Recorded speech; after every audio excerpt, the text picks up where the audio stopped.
Okay, good afternoon. Wonderful to hear all the chatter in the room. So my name is Laura Grube. I'm an Associate Professor of Economics and Business at Beloit College. I've been working with Emeritus Professor of Economics, Jeff Adams, and also Nick Damasis of the Beloit Public Library to put together this series, which we're calling Know Your Local Government. This is the second iteration, second year of the series.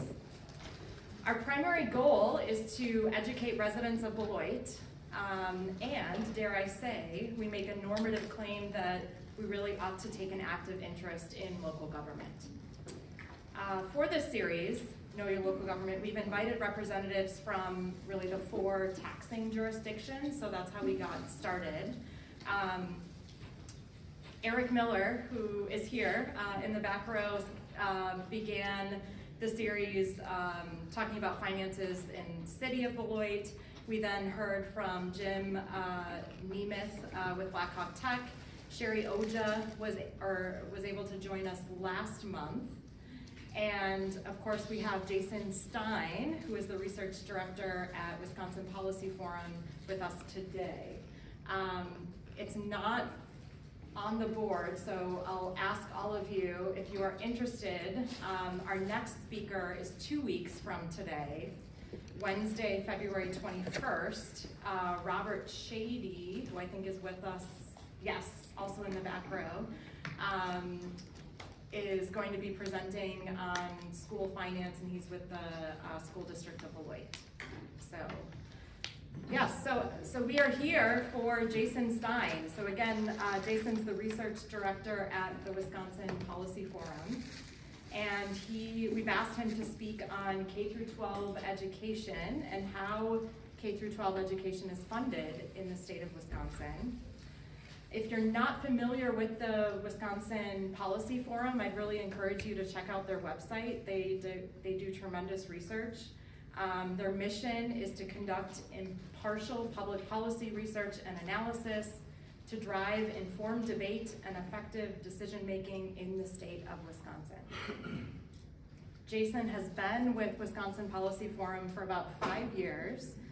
Before that, he was a reporter for the Milwaukee Journal-Sentinel and also the Wisconsin State Journal.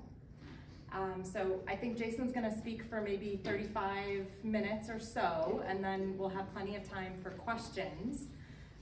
Nick Damasis would want me to remember to thank as well the Stateline Community Foundation for providing lunches today and for their terrific support of this series. So welcome, Jason. Thank you.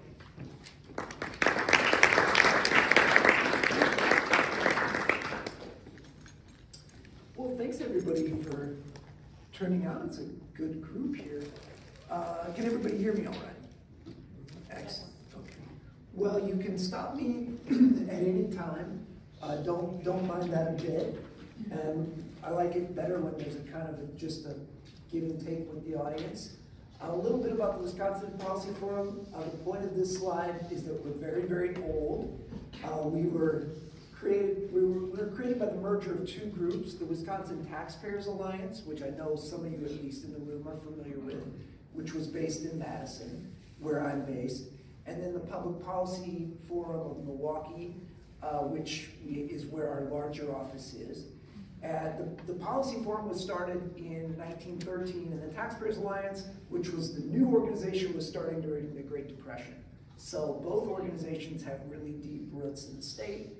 And we don't, the Policy Forum does not advocate for or against specific policies, but what we try to do is just educate the public.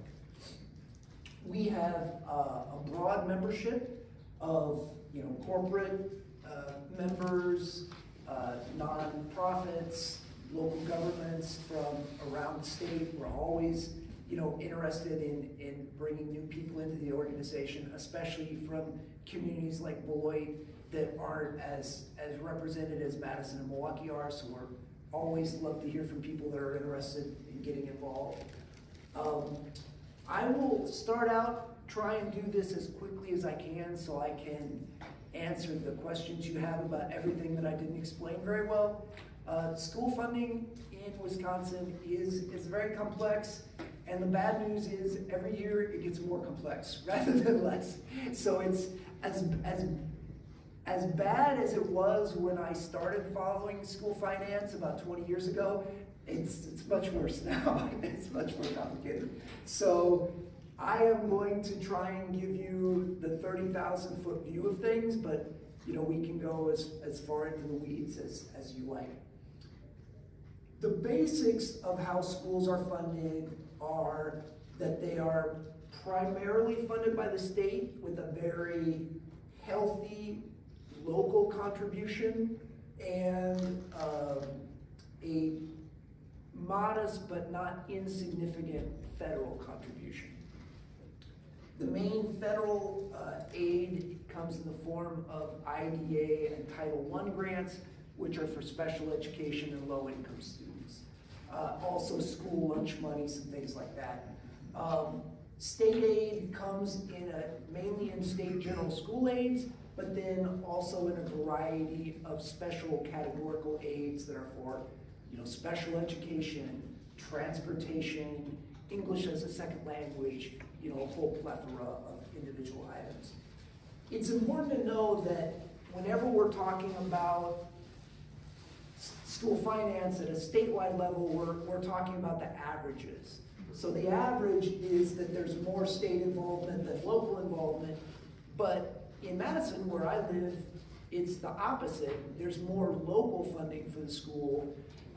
Here in Beloit, it's on the other extreme where this district, because of the low property values, and we'll get into that more, is very heavy. There's a very heavy state component, much more so than in the average district statewide. So, but here it is. Here's the overall averages. We have also seen over time a shift. Over the past generation, there's been a shift in Wisconsin being among the highest funded states on a per pupil basis for K-12 education, to us being somewhat below the national average. And so you can see here we were almost in the top 10 in 2002. Now, right about middle of the pack for states in 2021, which is the most recent national data that we have. A big part of that change you can see was in 2011 when we had both the passage of Act 10 and K-12 budget cuts at the state level.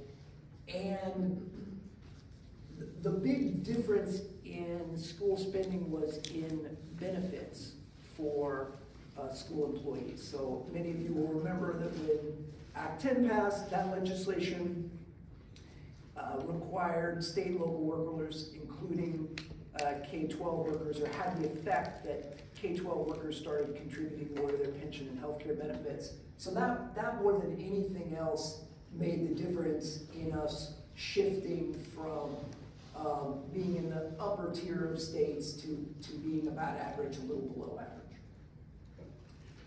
At the same time that shift was happening, you also had an almost identical or very similar shift in the tax burden in Wisconsin. So over that period, we also went from being among the top 10 states in terms of overall state and local taxes paid as a share of personal income in the state, to now being, again, a little bit below average, middle of the pack for states. So you can kind of see here that the state and local tax burden, which is all your state and local taxes as a share of personal income in the state, that has dropped from being, 12.5% to being at times a little under 10%, or roughly at 10%.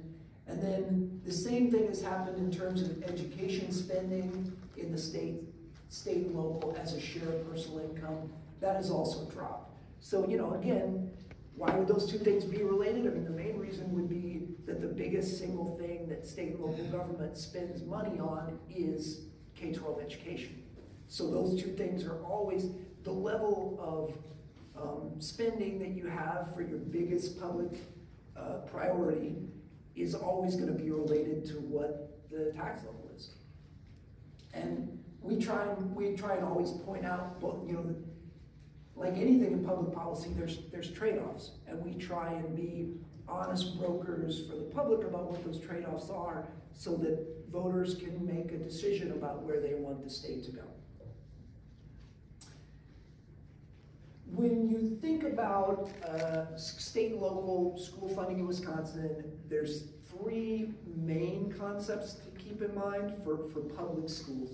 The first are revenue limits, the second are general school aids, and the third are what they call categorical aids. And I'll kind of unpack them one by one here. Revenue limits are caps that the state imposes on a per pupil basis on the revenues that school districts can raise from two things. One, general property taxes, local property taxes, and two, state general school aids. These are funds that come with very few strings for the school district.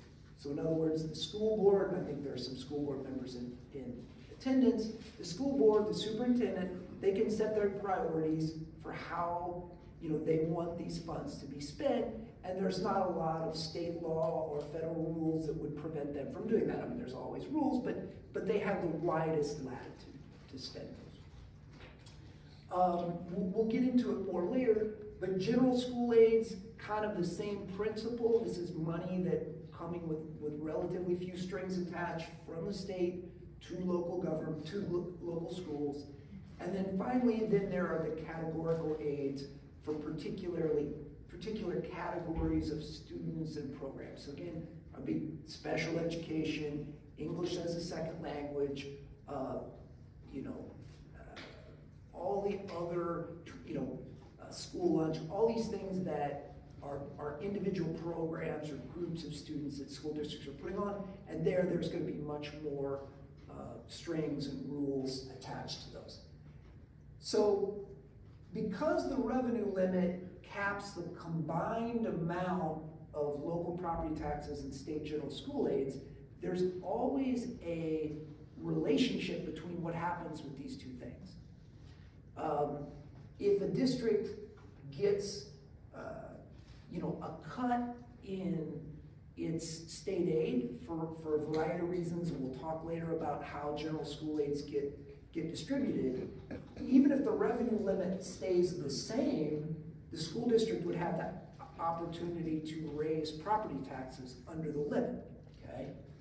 If the opposite happens, the revenue limit stays the same, but the state increases aid to a given school district like Beloit, then Beloit, the district, will need to actually lower property taxes to remain below the cap.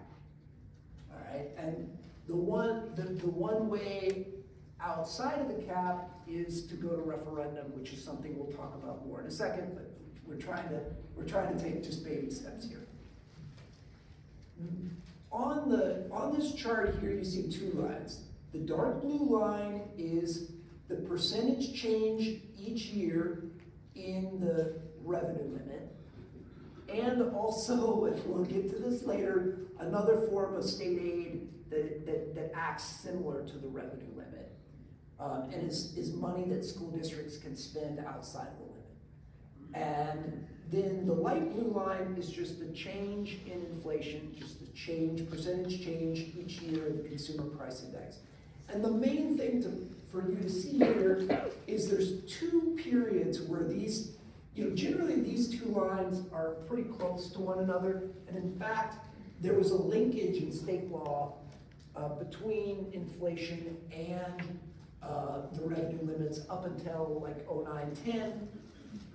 Then we removed that from state law. And there's been two times where those two limits have really sort of diverged widely.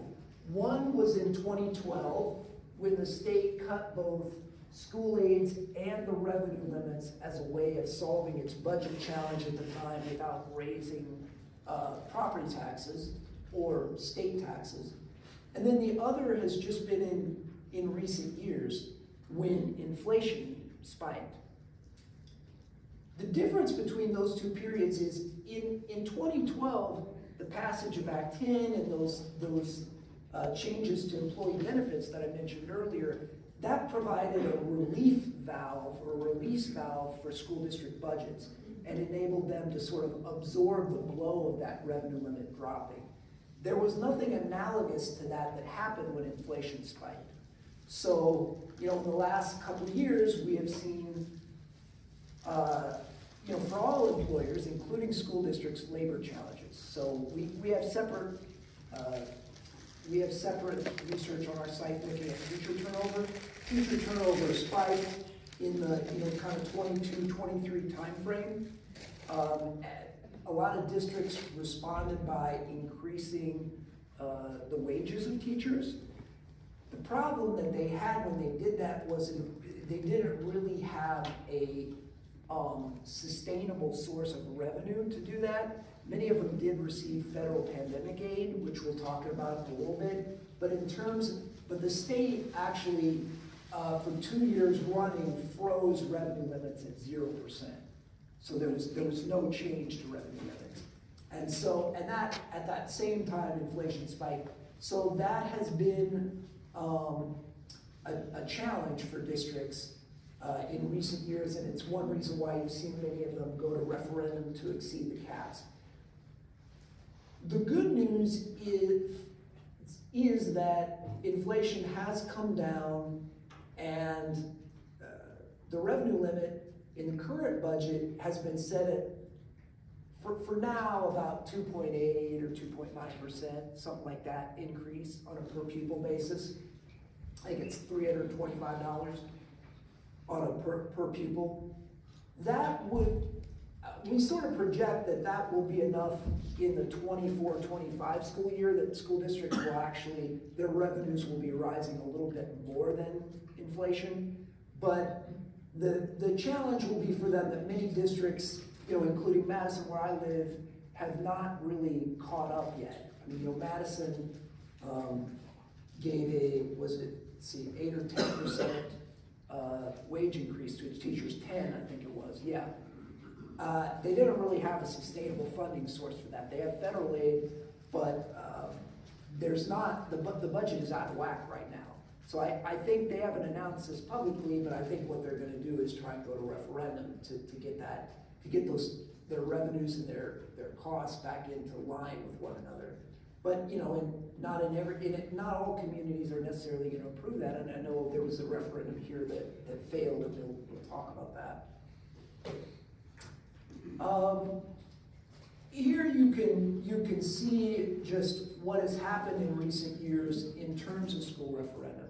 So again, here I can show you here. You can see that from sort of 2012 on, revenue limits have been not at, in some years they have been up at the level that they were pre-Great Recession, but most years they've been lower than that.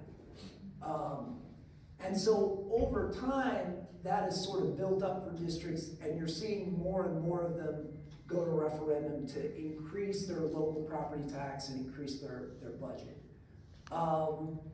As of 2022, I need to update these figures, but as of 2022, over half of school districts had gone to referendum at least once in the previous couple of years. And then over 2/3 of school districts had passed at least one referendum in the previous 7 years. There are two types of school referendum. There are referendum for the operating budget and referenda for capital projects. Of the referenda that are for operating budgets, there's two kinds. There's a recurring, which just means, let's say it's a $500,000 referendum in a smaller school district. That would be, if it's recurring, it would just permanently be, it would be a permanent increase in levy. There's also what is referred to as non-recurring, and that's something that typically will go for 4 years, and then it stops, and then the school district either has had an improvement in its finances for some other reason, or maybe an increase in enrollment or something like that, or they may have to consider, doing another referendum if the school district hasn't found another way to balance its voice.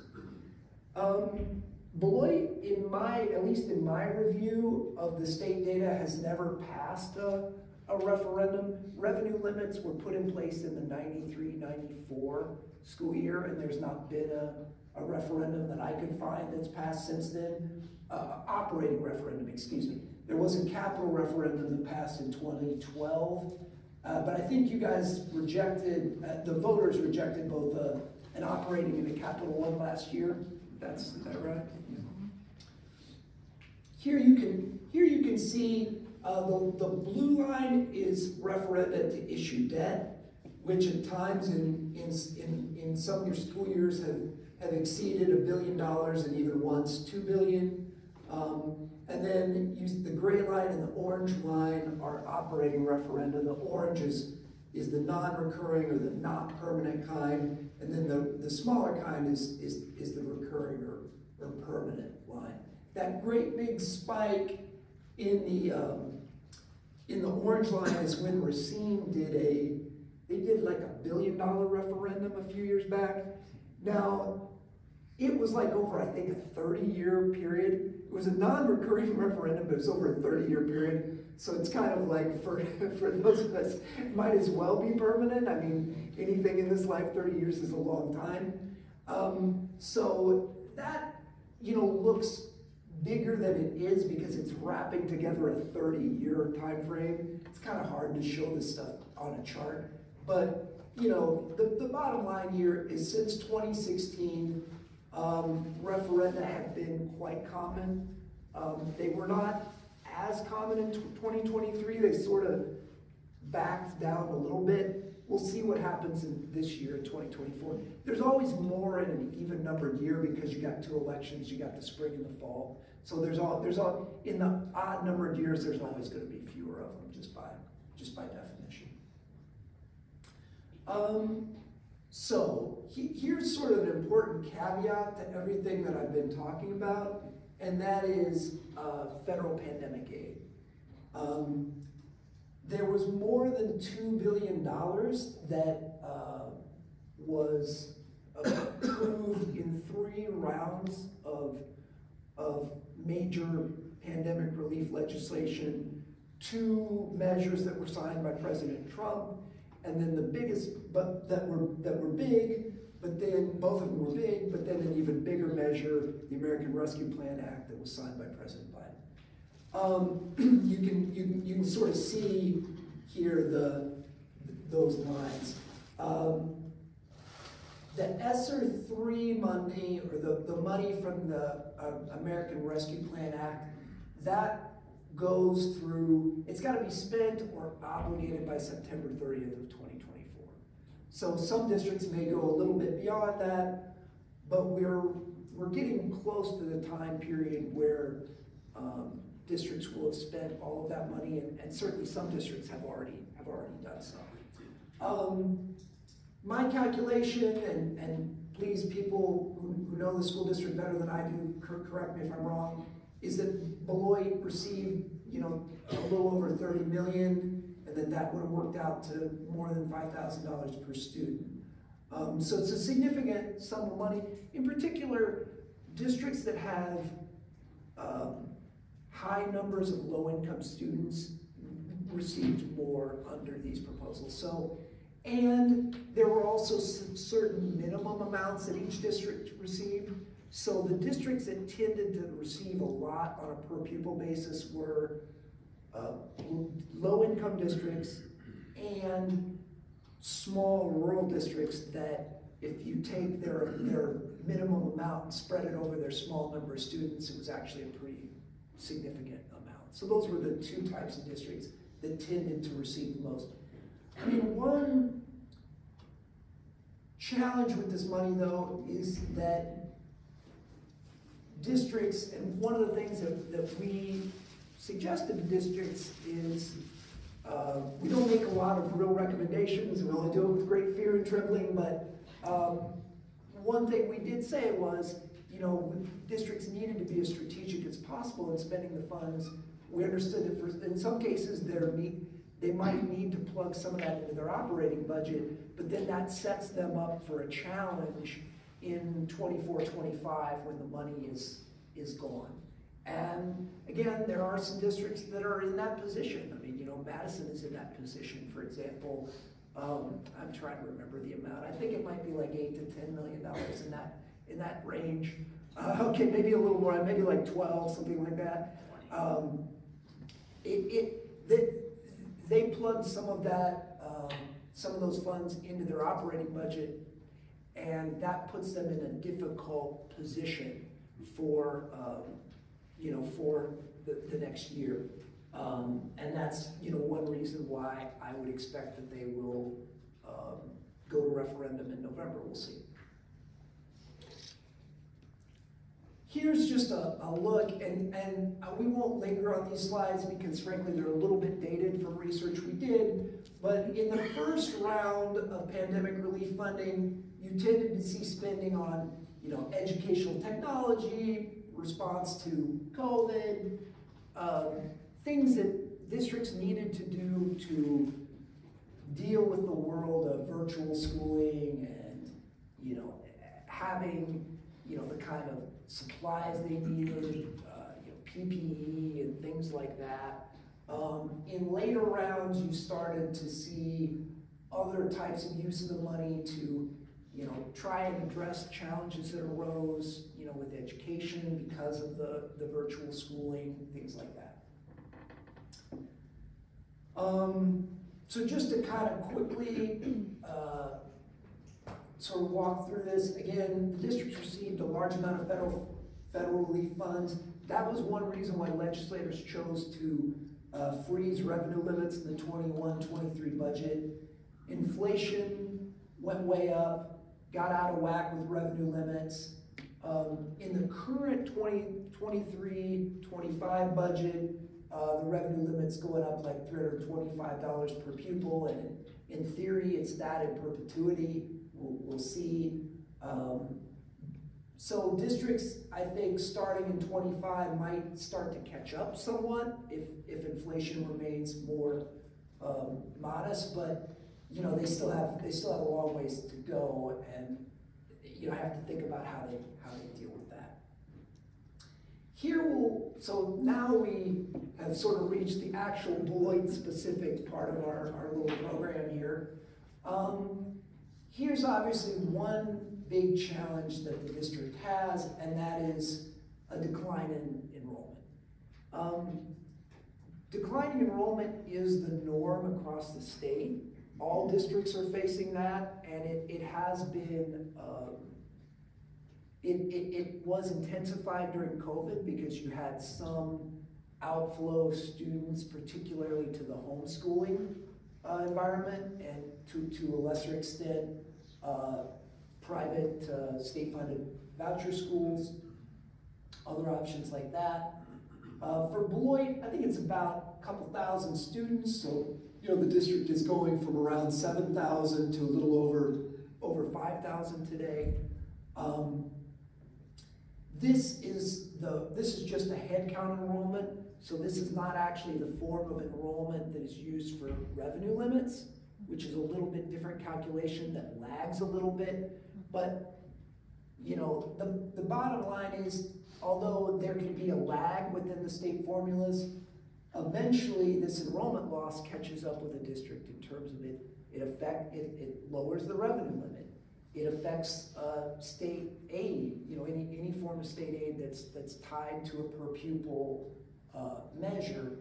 And the challenge is obviously that in some cases districts can, you know, they can decrease their number of teaching positions. They can make cuts that help balance their budget in response to that declining enrollment. But, you know, the classic example of a rural school district, let's say, that only has one elementary school, well, you can't not have second grade. You gotta have second grade. And so if there's fewer students in second grade, then you're just less efficient at delivering it. You know, if you deliver it the same way that you did before. And so that is the challenge. And in particular, for larger districts, one thing that can be challenging is to really capture some of the savings that you would have from an enrollment loss. You might need to close a school building. And that is a really wrenching thing for any community to go through, and something that I think no district is going to enter into lightly. And even if you're willing to do the truly gut-wrenching things like that, you're still not going to be able to fully be as efficient as you were when you just had that larger amount of students in most cases. I mean, that's the reality of it, and it's just a difficult thing. It was, a lot of this enrollment loss does reflect just demographic declines along the state, but then it also does reflect increased competition from alternatives to traditional public schools. So it's both those things. So is there a number so Beloit lost 1/4 of its students? And we have a district that's not rated very well in the state, so I know overall we've lost students across the state. But for Beloit specifically, the quarter loss of students, how many are actually still here? Right. Versus, did we really, because Beloit's population remained pretty much stagnant since I was a kid, actually, which is a long time. That'd be an interesting number for me to know, because we fight about the funding and everything else, and so I don't know if that's a number that's out there that says, well, Beloit still has the same number of students. I mean, it's a number you could get to. Obviously the population of Beloit is older than it would have been 20 years ago, even if it's the same population, and that's the same story around the state. So, when we had the millennial generation come through, they were a big generation, comparatively, and the kids that are coming behind them are just those cohorts are just not as big. So and if you look at the 4-year-old kindergarten, the kindergarten, the first grade, those are just not as big as the 10th, 11th, 12th grades, in your typical district. I cannot speak to specifically in Beloit. I mean that to what is demographic decline versus other alternatives to public education. That'd be something I'd have to look at. It'd be interesting because at the same time we've got an influx of Hispanic students into the community that we didn't have before as well. So I don't know that we have less students per se, or less young children of school age. You're saying. That I told them, but because we look at numbers, it's difficult to get hands on that and see the declining thing there. But we also know that we're losing a lot of kids to open enrollment because of declining. Right. The open enrollment is argument about the funding and that. Well, because kids are still here, it's just because we need to do a better job. And I want to go back to I should ask back. You mentioned Act 10. So when teachers had to start to put money. So your number average of 13,500 per employee, per pupil. Mm-hmm. When that number's done, does that take into consideration benefits, anything like that as well? When you do 13? Well, yeah. I mean, let's actually look at if you want to look at the revenue limit, here's the revenue limit for Beloit versus because that's what you're talking about, right? Mm-hmm. Here's the revenue limit for Beloit, which is the blue bars versus the state average, which is the orange line. And so you can see that over the years, over the decades, typically Beloit would have been a little bit below the state average, but did track it fairly closely and has come more, has diverged more in the last couple of years from the state average than in previous. I haven't done any extensive analysis of it, but I mean, clearly one factor would be your typical district statewide has done a referendum, an operating referendum within the last 2, 3, 4, 5 years, and Beloit's never done one. So, that's certainly going to be a major factor for that. That's the big question. The operating budget, is it because we're spending money correctly, or do we actually need more money to provide the services I'm providing, yet we're losing students at the same time? That's the difficult part. Yeah. Well, I mean, again, I'm not speaking to you as the perspective of someone who's like extensively studied the Beloit schools and is now, you know, here prepared to make a really enlightened commentary about it. But, you know, I mean, the district is below the average revenue limit of districts statewide. The district is going to get more categorical aid that is aimed to, you know, in many cases, help address students with challenges. So in that sense, those numbers would look more, you know, more favorable in a statewide comparison. But again, when you also think about students who are low income, students who don't speak English as their first language, students who have special education needs, there's also a lot of significant costs that come with those students. And, you know, in many cases, like take the case of special education, the state aid that is aimed at helping districts provide those services, that funds about 30% of the costs of the eligible costs of special education for the district. So, you know, it's not a situation necessarily where having a lot of students with special needs puts you in a better financial position.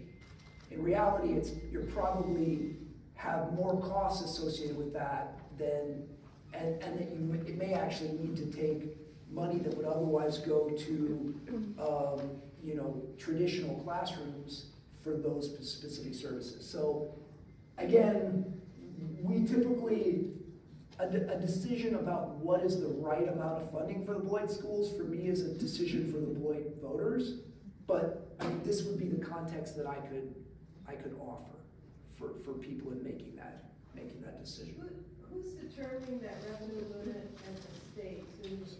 Aren't they taking into Legislators. account our low property? Legislators. No. So. I thought you said they did. Well, the low property values is taken into account for state general school aids, and we'll talk about those and how those work. But the revenue limit, no. What goes into the revenue limit, a major thing that goes into it is what amount was your district spending in 1994, and then, you know, what policy decisions has, you know, the district made to, over time, you know, like for instance, a referendum, and what is happening with enrollment. So again, you know, your revenue limit, there's both the per pupil limit, which is what we're showing you here, but then there's also the number of students. So for the Beloit School District, it's, the chart, the situation for the school district here is somewhat worse than this chart would be showing you in terms of the overall budget, because this is just showing you the average, or the revenue limit per student, or per member, which is their fancy term, DPI's fancy term for basically a full-time equivalent enrollment calculation of the student enrollment. But again, the district is having a greater loss of enrollment than the average school district statewide, or than the overall K-12 enrollment statewide.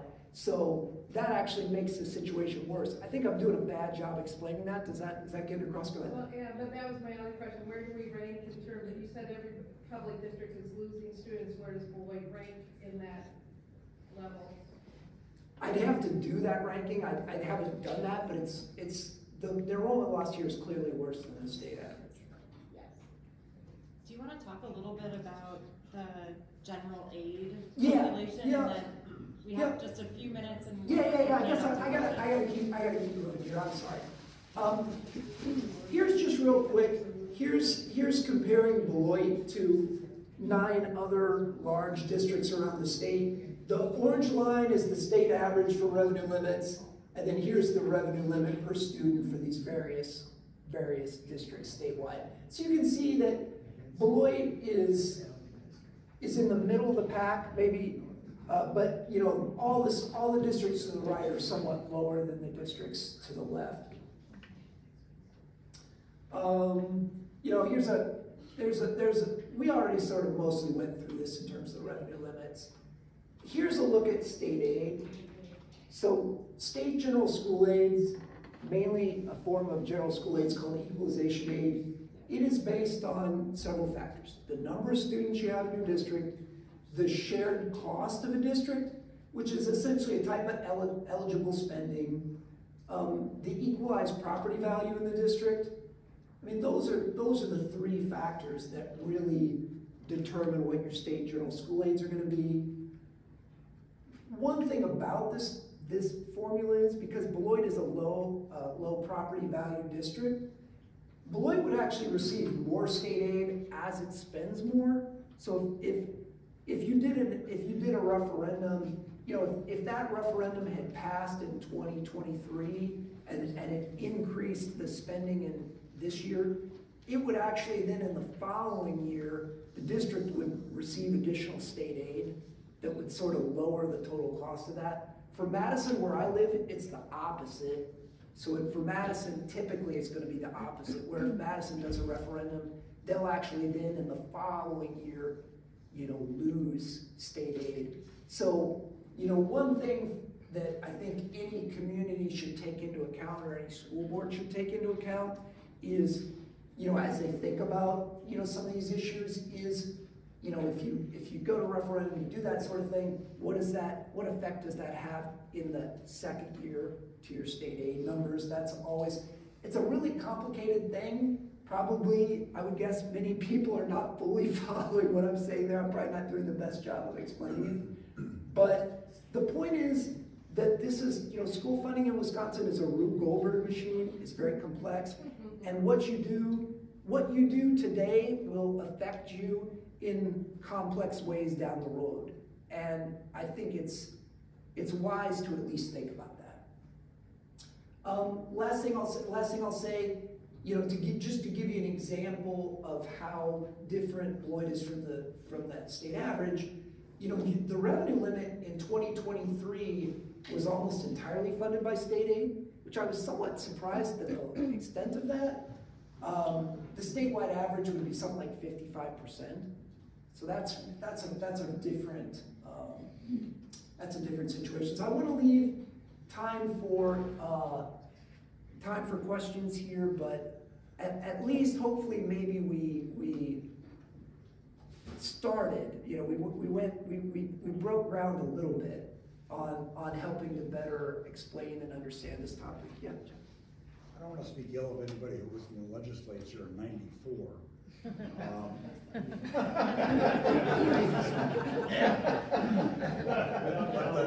the notion that for 30 years Beloit has been at the low end of revenue limits because in 1994 the school board was relatively conservative in their spending. Seems to me to be that sometime over the last 30 years, maybe the legislature should have rethought that position. Is there anything in the legislature or the governor thinking about equalizing revenue limits? I mean, the one thing that they have done in recent years is there's something called a low revenue limit ceiling for districts. And it's like the worst name you could have ever given it because it's not a ceiling, it's a floor. So I don't know why they call it the ceiling. I try to never call it that in what we write, it's so confusing. But they have essentially, it's a minimum amount that districts can be at. And by the way, the revenue limit is not like you have to levy this amount of property. It's a maximum. The school district can always, the school board can always levy less if they choose to do that. But that revenue limit ceiling or whatever, they have raised that over the years. But the reality is that is going to be mostly for more rural districts. Urban districts were probably already at a level, the great majority of them, that doesn't benefit them, but that is what the legislature has done. But the reality is for a district like Beloit, it's not meaningful. It's not relevant here in this community. Yeah. Oh, sorry. Anybody else? Other? Yeah. With the what do you hear? You hear talk from the feds about clawing back unspent, unobligated pandemic funds. Is there any developments going on with that? I'm not aware of anything that would affect school districts in a major way. Again, and I would think a lot of districts would have the funds at least obligated in some way now. Yeah, it's a good question. If anybody was aware of something, you know, we'd really want to read about that if that was the case, but I'm not aware of anything that right now. It's a good question.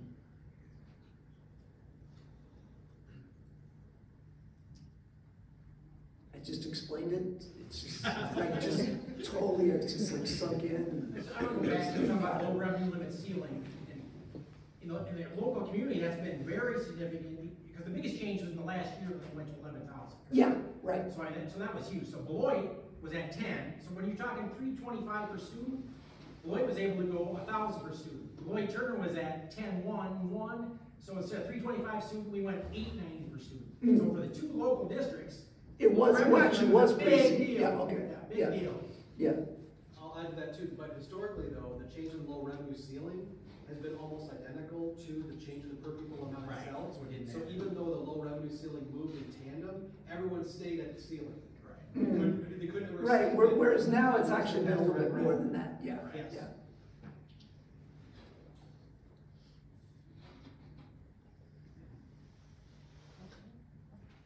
Do you have any information, so you mentioned categorical aids. Yeah.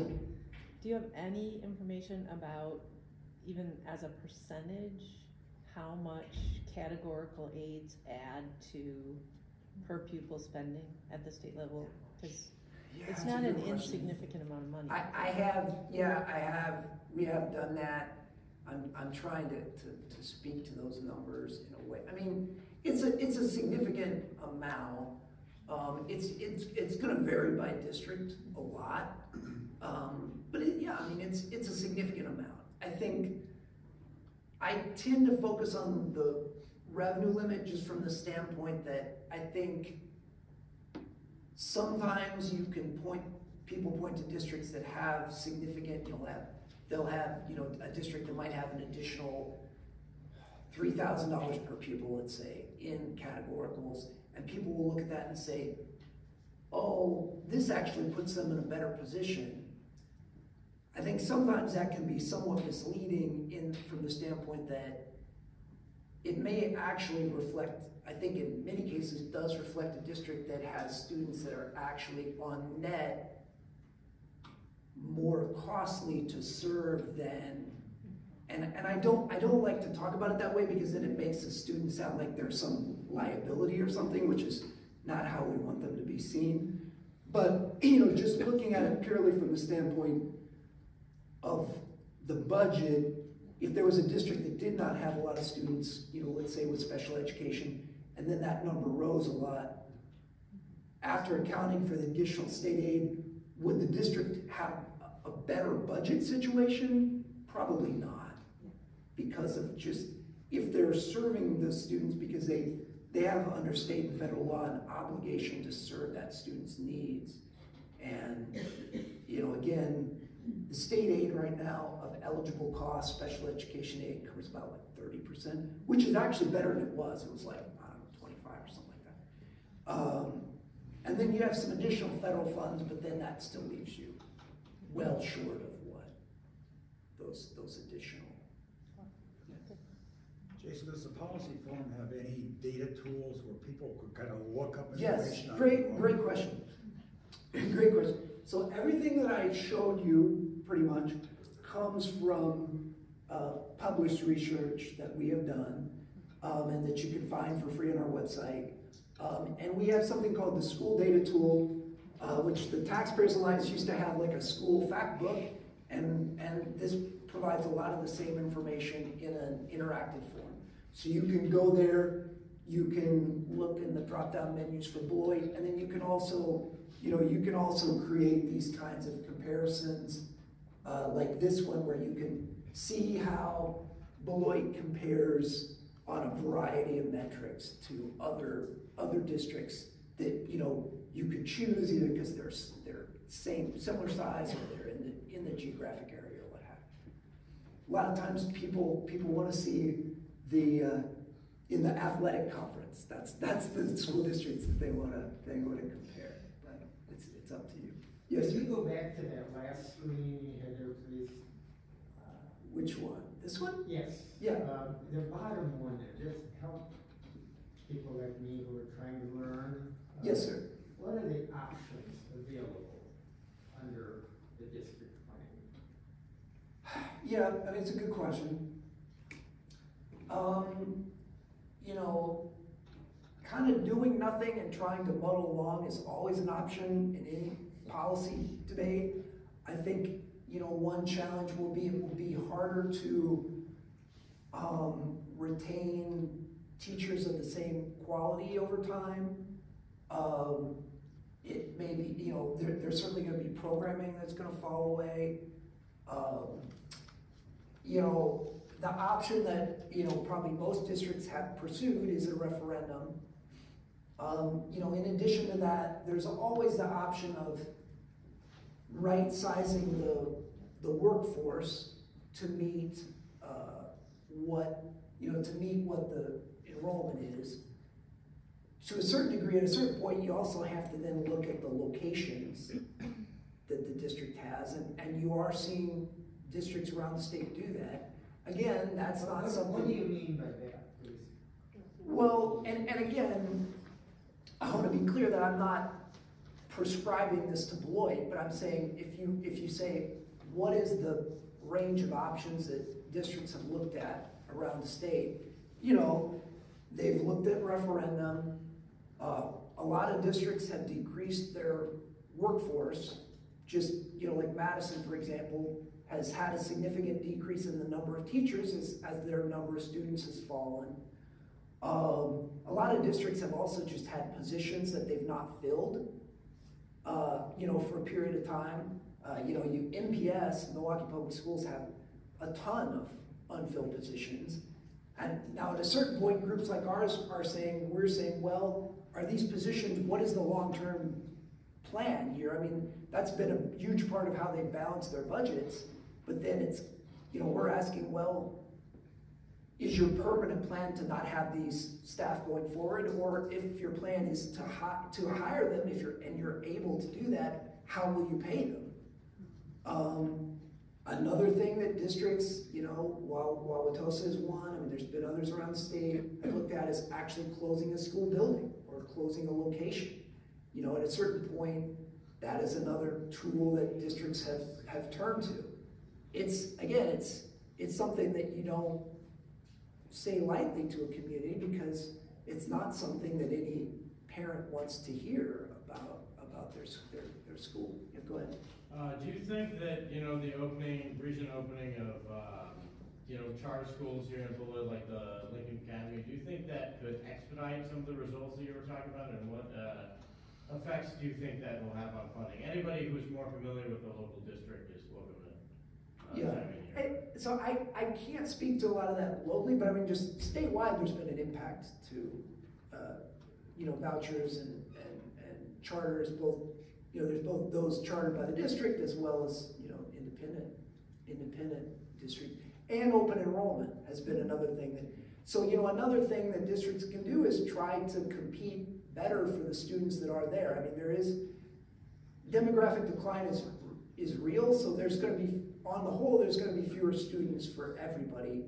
But to the extent that a district can, you know, keep students from doing open enrollment, that's going to help. You know, and there is going to be an impact to any educational alternatives that exist in a district, you know, to the extent that they're successfully recruiting students who might otherwise go to the traditional public school. Yeah?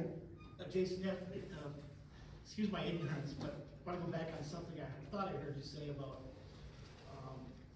districts that go to referendum, that they're actually rewarded down the line by the state? Well, it really varies. It varies by the type of district.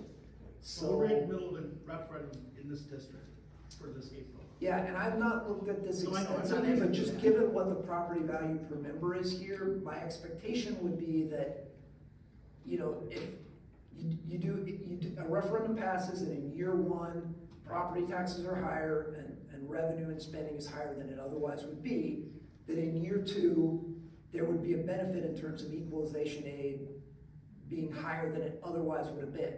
Doesn't necessarily mean it would go up, but it would be higher than it otherwise would have been if nothing had happened.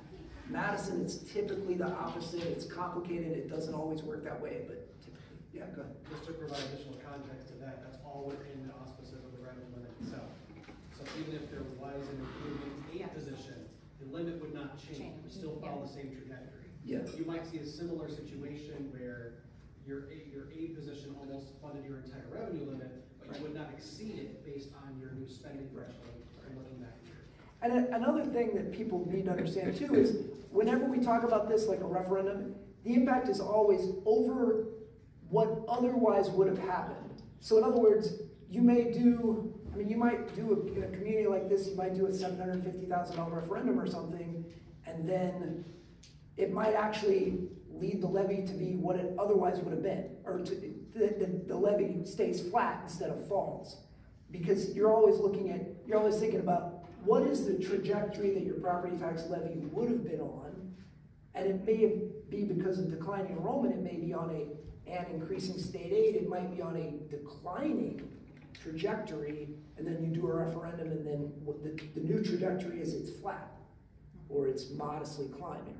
So that's another thing to understand, that people always think about the referendum impact as being, well, how will it impact what the levy was last year? But that's, unfortunately, everything is more complicated than that. Nothing could ever be that simple. So.